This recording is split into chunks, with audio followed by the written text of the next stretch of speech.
Somebody said, let Eric go and interview President Muhammadu Buhari.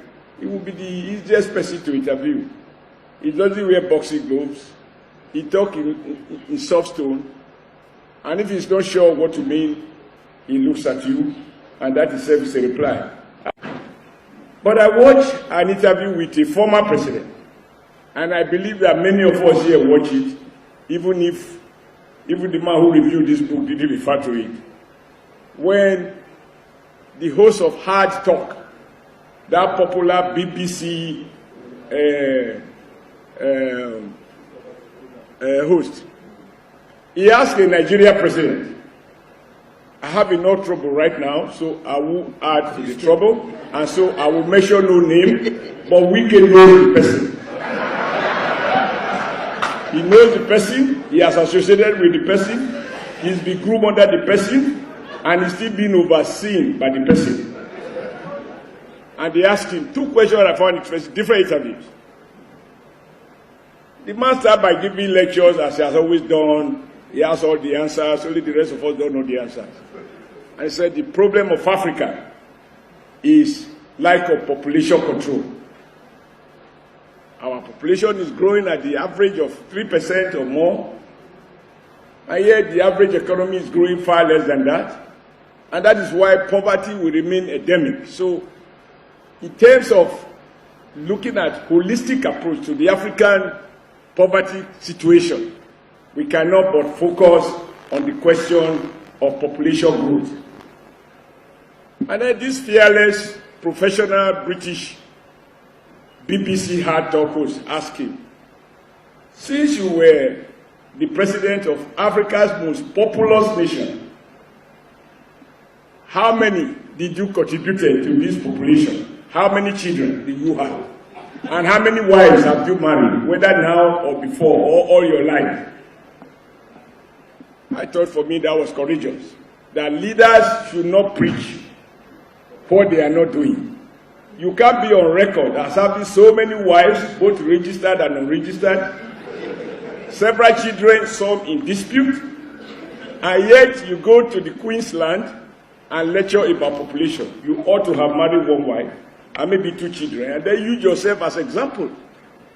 But if you are part of those who help to create the problem, and therefore become role model for the younger ones, there is a problem. I thought that a Nigerian editor should find courage to do a thing like that, to say what you are saying you are not doing. The second one was, I think on that same Hard Talk,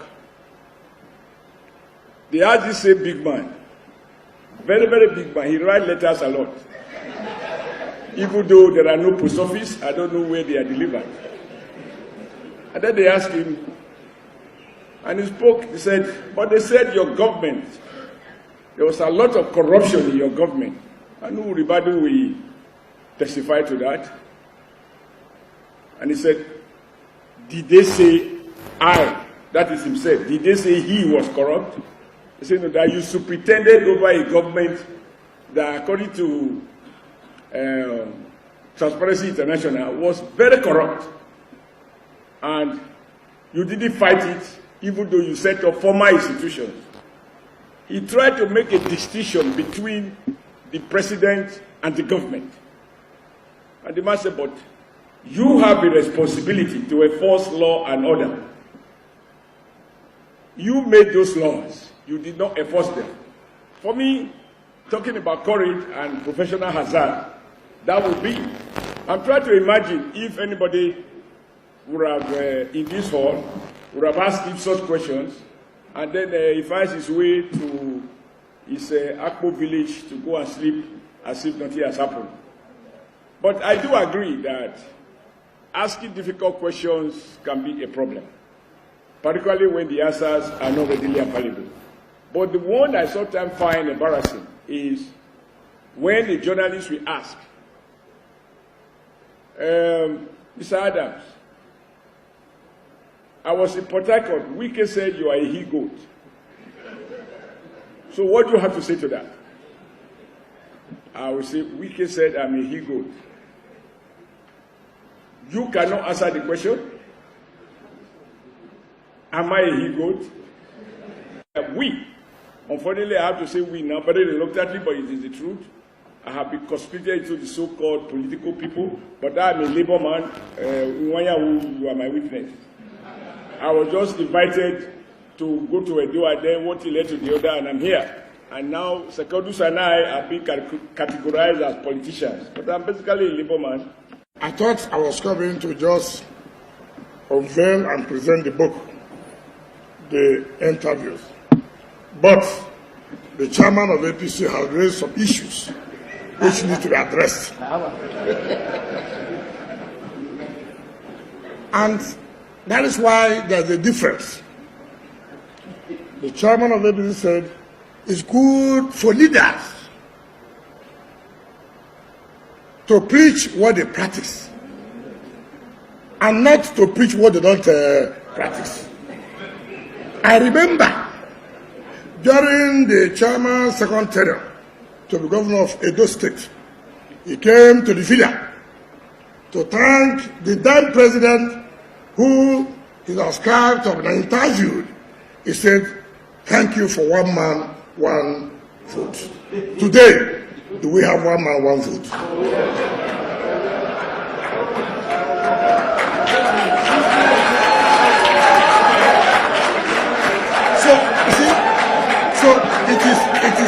It is very, very, when he had an opportunity to thank a president that said, one man, one vote, he should have carried it along to make sure that one man, one vote. So preach what you practice.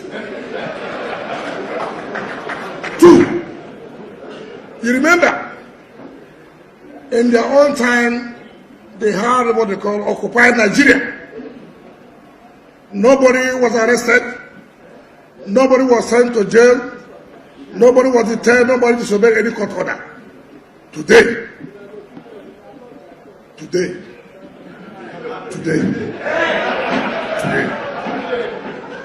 are they practicing what they're preaching?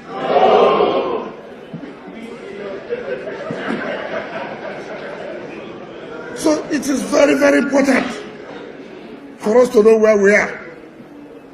And we cannot be deceived by rhetorics. We cannot be deceived by what we are seeing. All of us know we are not progressing. Rather, we are doing what? Progressing. So my brother, my leader, the chairman, Nigeria is witnessing what to preach, and we are not practicing. So as a leader, I want to come back to you. Please tell our people. In fact, even the BBC had talk. That was the first time I heard that a cabinet member would say he does not like money. It's the first time I've heard that a cabinet member would say he does not like money.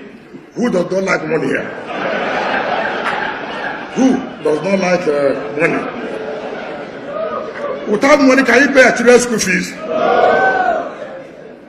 Chairman, that is what it is. That the media are those responsible. I'm not going to hide it. The truth of the matter is very clear. The truth of the matter is very clear. The role you played before this government came, play the same role now. Play the same role. Why are you not talking again? Why are you not talking? So it's not that I said, you know what I said is correct. Because what you publish about River State is not correct. What you publish is what you are given to publish. I was thinking that my younger brother would have been here. He had left. He said he was going by 12. No. He said what you publish will affect the country. But he does not. He has forgotten that what you say about your state will also affect your state. Can there be Nigeria without states?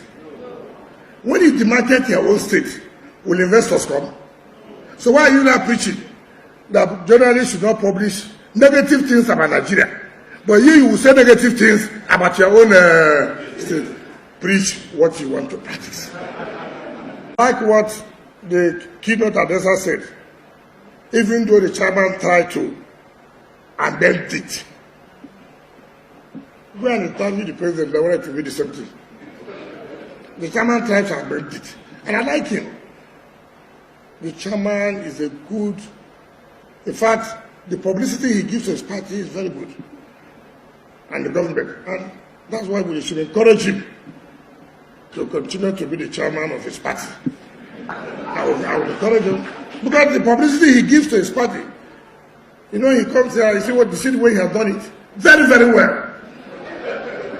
He said labor. I don't want to go into the issue about labor. I don't want to talk about labor. I don't want to talk about labor at all. I don't want to go to labor. I don't want to go to labor. Because if you see the kind of safari he wears now, it's not the same thing that time. It's not the same. Because as I was sitting with him, if you see the kind of safari, no labor man can wear that kind of safari. You don't need to look at faces. Go and interview people. Ask the relevant questions that people that will help the society. Don't ask questions. You know, sometimes they come. They just want to say, oh, we want to make sure that the public know about you. We want to say, we can package you. Don't package anybody. Your business is not to package anybody. Your business is to tell the society a simple truth. I know those, even if I do well, they will never write well about me. I'm not worried too. Don't write. You wrote, I will not win, I won. Second choice, I will not win. Somebody knows I won. Very well. Even the chairman of the question tried in 2015. Chairman, you tried. But God was not on your side. I don't like to come to Abuja. I don't come to Abuja. I don't. Because those who voted for me are not here. That's why I stay in my state. That's why I stay in my state. That's why I made it difficult for the chairman of ABC not to get 25%. Because I stay there. I don't come here. How many of you have voted in River State? How many of you? So I don't come. Yes, you're in Abuja. Don't come there. Don't come. You're in Abuja. So I am a Rivers person that would love to stay in River State. In fact, the best city for me in this world is River State. The best city anybody can talk about is River State. I'm going back. I will stay here. I will stay here. I'm going back. Because there's not interesting me here. Come to River State, you will enjoy yourself. Beautiful fish, all those things, you get it.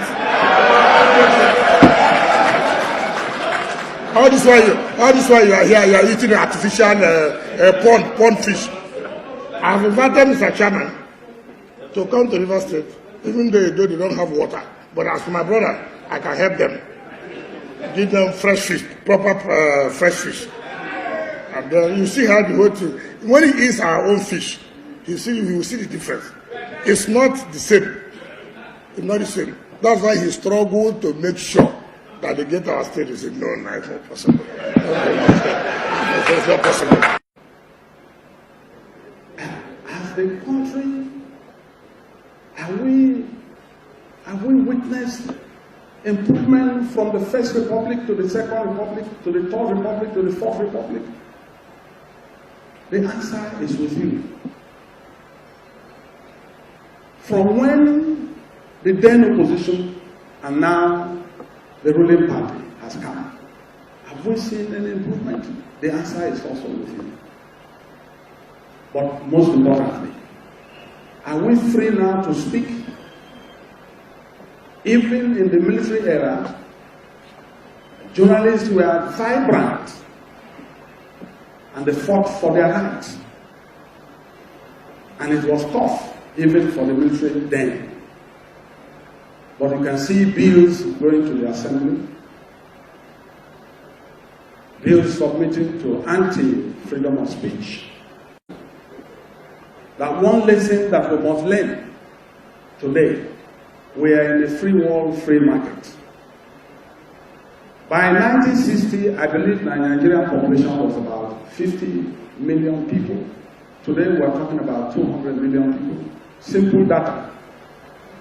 The country had 4 major functional seaports. Today we have only one functional seaport. How can you talk about free economy? How can you talk about improvement on the economy? And so we need more of these interviews. And we need a vibrant journalism in our country. It is not enough to accuse. It is not enough for propaganda, false. Truth is very tough and challenging. And if you want to begin to cover the truth like light, one day, it will explode.